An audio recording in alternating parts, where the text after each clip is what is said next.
पहिल्यांदा तर मी राज ठाकरेंचे आभार मानतो की त्यांनी या ठिकाणी दोन बंधू एकत्रित येण्याचं श्रेय मला दिलं।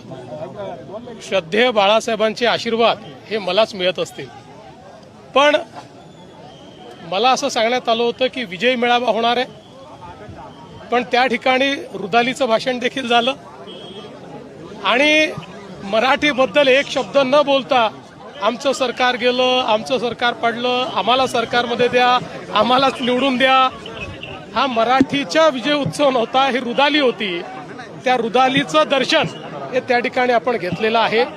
मुळात त्यांना असूया आहे की 25 वर्ष महानगरपालिका त्यांच्याकडे असताना दाखवण्यालायक ते काहीच काम करू शकले नाहीत, पण मोदीजींच्या नेतृत्वात आम्ही ज्या प्रकारे मुंबईचा चेहरा बदलवला, त्यांच्या काळामध्ये मराठी माणूस मुंबईतनं हद्दपार झाला।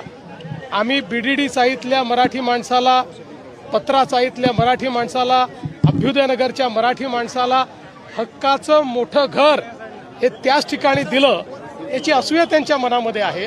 पण मी नेहमी सांगतोय, पब्लिक है सब जानती है, त्यामुळे मुंबईतला मराठी असो की अमराठी सगळेच आमच्या सोबत आहे। आम्ही मराठी आहोत, आम्हाला मराठी असण्याचा अभिमान आहे, मराठी भाषेचा अभिमान आहे, पण त्याच वेळी आम्ही हिंदू आहोत, आम्हाला हिंदुत्वाचा अभिमान आहे आणि आमचं हिंदुत्व हे सगळ्यांना सोबत घेऊन चालणारं हिंदुत्व आहे।